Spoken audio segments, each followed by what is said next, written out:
নতুন করে অংশগ্রহণমূলক নির্বাচন নিশ্চিতে বাড়ছে চাপে হাসিনা সরকার।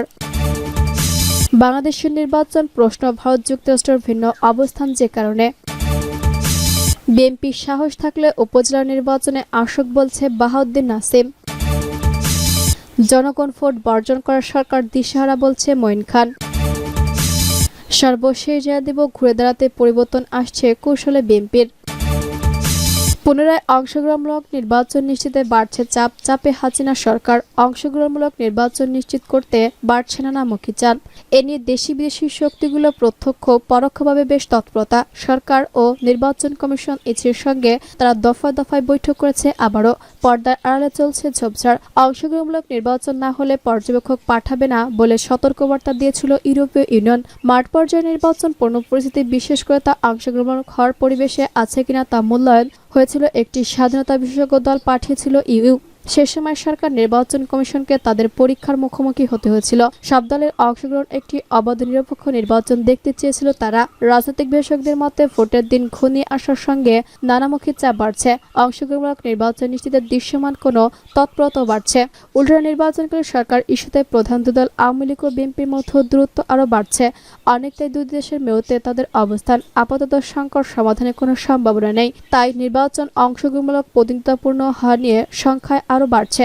রাজনৈতিক বিশেষজ্ঞদের তিনি মহল মনে করেন, কোন দল নির্বাচনে অংশগ্রহণমূলক সে ব্যাপারে ইইউ ও প্রভাবশালী দলগুলোর প্রকাশ্য কিছু বলতে না। তবে বাংলাদেশের রাজনৈতিক পরিস্থিতি পর্যালোচনা আওয়ামী লীগ বিএনপির মতো বড় দুই দল অংশ নিলেই শুধু সেটা অংশগ্রহণমূলক নির্বাচন হয়েছিল এবং হবে বলছিল ইইউ। এরই কোনো একটি দল ভোটে অংশ না নিলে সেটা একতরফা নির্বাচন হিসেবে গণ্য হয়েছে।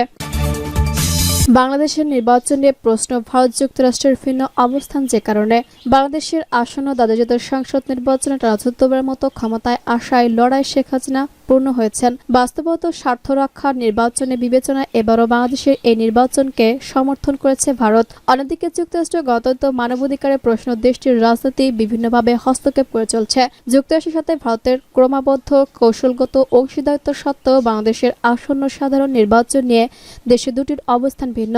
গণতন্ত্র এবং স্বার্থ রক্ষার কূটনৈতিক ভাবনায় মার্কিন যুক্তরাষ্ট্র এবং ভারতের মনোভাব এক্ষেত্রে সম্পূর্ণ আলাদা। কার্যত প্রশান্ত মহাসাগর বলেই অবস্থান উদীয় অর্থনৈতিক দেশ হওয়ার বাংলাদেশের দেশটি নির্বাচন আলোচনার বিষয় হয়ে দাঁড়িয়েছিল। বাংলাদেশের সরকার সাধারণ নির্বাচনকে বহুদলীয় ও অন্তর্ভুক্তমূলক হিসেবে তুলে ধরার চেষ্টা চালিয়ে যাচ্ছে নির্বাচন প্রক্রিয়া শুরু থেকেই। তার অংশ হিসেবে নির্বাচন প্রতিনিধিত্ব হিসেবে সুযোগ পেয়েছে দেশটির জাতীয় পার্টি, স্বতন্ত্র অন্যান্য রাজনৈতিক দল। একটুকু গভীরভাবে দেখলে এই নির্বাচন সম্পূর্ণ ভিন্ন চিত্র দেখা যেত। কিন্তু মূলত বাংলাদেশের নির্বাচন ল্যান্ডস্কেপের দুই বড় রাজনৈতিক দল ক্ষমতাসীন আওয়ামী লীগ এবং জাতীয়বাদী দল বিএনপি। কিন্তু গতবারের মতো এবার নির্বাচন বয়কট করেছে বিএনপির 14টি দল। তাই আজও এই নির্বাচনকে সকল রাজনৈতিক দলের অংশগ্রহণমূলক হিসেবে বিবেচনা করার সুযোগ নেই। দলগুলো মনে করেন আওয়ামী লীগ সরকারের অধীনে রাজত্ববারের মতো ক্ষমতায় আসা সত্ত্বেও অবাধ সুষ্ঠু নির্বাচনের কোনো সম্ভাবনা নেই। নির্বাচন বিরোধীদের প্রায় সম্পূর্ণ অনুপস্থিতি গণতান্ত্রিক প্রক্রিয়া বিশ্বাসযোগ্যতা মারাত্মক ক্ষুণ্ণ করে। এরই প্রেক্ষিতে শেখ হাসিনা সরকার নির্ভরমূলক নির্বাচন প্রক্রিয়া বিরোধীদের প্রতি নেওয়ার পদক্ষেপ নিয়ে সমালোচনামূলক প্রশ্ন তুলেছে যুক্তরাষ্ট্র। বাংলাদেশের নির্বাচনে গণতান্ত্রিক নিয়ম রক্ষার জন্য বারবার আহ্বান জানিয়েছে দেশটি, দিচ্ছে ভিন্ন নিষেধাজ্ঞা।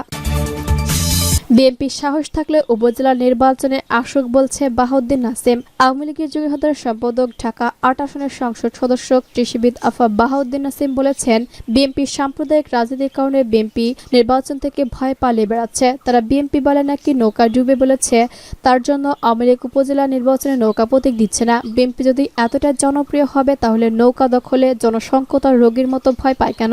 যদি সাহস থাকে উপজেলা নির্বাচনে অংশ নিয়ে বিএনপি জয়ী হয়ে আসুক।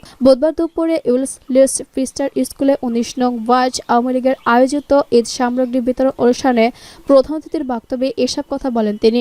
বাহাউদ্দিন নাসিম বলেন, গত ৭ জানুয়ারি দেশে একটি অবাধ, সুষ্ঠু, সুন্দর নির্বাচন অনুষ্ঠিত হয়েছে। নির্বাচনে জনপ্রিয়তা না থাকার বিএনপি জামায়াত অংশগ্রহণ করেনি। তারা জানে দেশের মানুষ তাদের ভোট দেবে না। স্থানীয় নির্বাচন আমরা চাই জনপ্রিয়তা, ভালো নির্বাচন। আওয়ামী লীগ চায় নির্বাচনের সকল দলের অংশগ্রহণ প্রতিনিধিত্বপূর্ণ হোক। বিএনপি নেতা মঈন খানকে উদ্দেশ্য করে তিনি বলেন, যদি সাহস থাকে তাহলে নির্বাচনে অংশগ্রহণ করলে জয়লাভ করেন, তারপর বড় বড় কথা বলুন। জনগণের প্রতি যদি আপনাদের আস্থা থাকে তাহলে আসুন, নির্বাচনে অংশগ্রহণ করে বিজয়ী হয়ে প্রমাণ করুন আপনাদের জনপ্রিয়তা আছে। নতুবা নির্বাচন থেকে পালিয়ে বড় বড় কথা বলে মানুষের কাছে হাসির পাত্র হবেন না। বিএনপিকে উদ্দেশ্য করে আওয়ামী লীগের নেতা বলেন, অসৎ কথা বলে বিভ্রান্তি ছড়াবেন না, সাম্প্রদায়িক রাজনীতি কয়েক ফালদা লোটাচ্ছিয়ে করবেন না, অগ্নিসন্ত্রাস করে দেশের মানুষকে হত্যা করবেন না।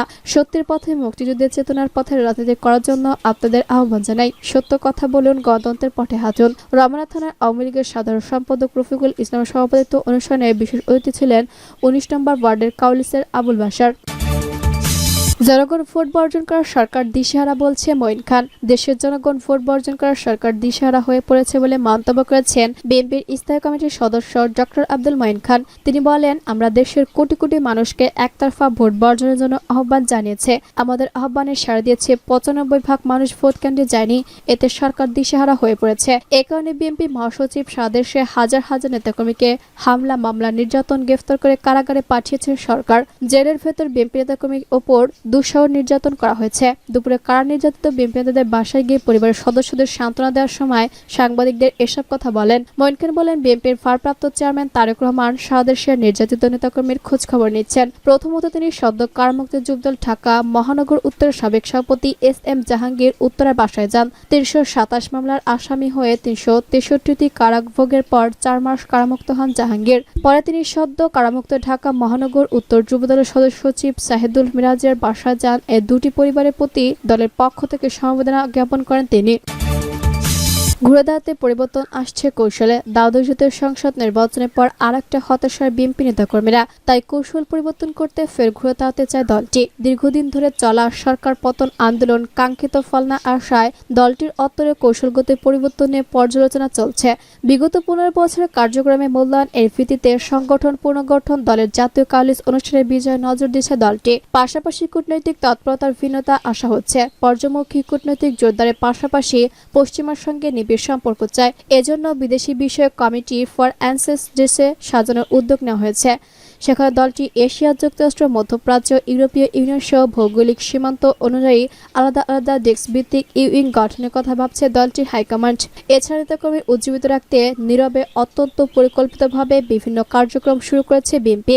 দলের রাজনৈতিক সাংগঠনিকভাবে শক্তিশালী করা, নিজেদের দাবির পক্ষে দেশে বিদেশের জনমত তৈরি করা, সংগঠনে যুগপথ করে গড়ে তোলার নানাভাবে কাজ করে যাচ্ছে বিএনপি নেতাকর্মীরা। একই সঙ্গে আন্দোলন চালিয়ে যেতে চায় দলটি। তবে আপাতত জনসম্পৃক্ত ইস্যুতে নানা কর্মসূচি নিয়ে মাঠে থাকবে।